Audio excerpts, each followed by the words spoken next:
Despite the cold, thousands from many nations, including a sizable expatriate South African community, stood in line, sometimes for hours, to sign a book of condolence at the embassy on London's Trafalgar Square, to lay flowers and to just be together. Prime Minister David Cameron attended to sign as well.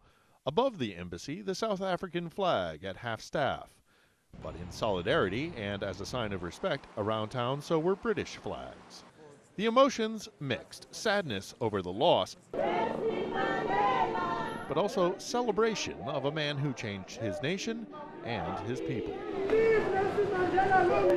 made us proud to be South African. I think is probably the strongest. The most important thing he did for me was I'm proudly South African and I can hold my head high in London or anywhere. It wasn't always that way. During the apartheid period, South Africans were citizens of a widely condemned nation. But with the release of Nelson Mandela, a change began that couldn't be stopped into the Rainbow Nation, becoming a modern, stable democracy that can stand side by side with any in the British Commonwealth Union, which Mandela fought hard to stay within. He spent a lot of his time in London, meeting the Queen, becoming the first African to get a statue on Parliament Square, where he stands alongside Abraham Lincoln and Winston Churchill. In one of his last trips abroad, the city organized an enormous concert in Hyde Park to mark his 90th birthday.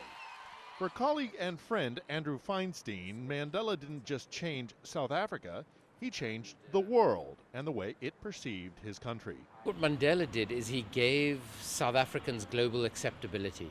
Having been the world's pariah during the apartheid years, where we would travel the world and pretend we were from somewhere else, Mandela gave us almost a credibility in that it was a great thing to say you were from South Africa. As night fell in London, the thousands remained to show love for the man that changed each and every one of his compatriots' lives forever. By insisting that South Africa remain within the British Commonwealth, Nelson Mandela made it possible for many South Africans to come to the UK and to prosper. Today, they came here to show their appreciation not only for Mandela's ability to maintain peace and stability in the home country, but also to provide them with a place in the global community. Phil Ittner, Al Jazeera, London.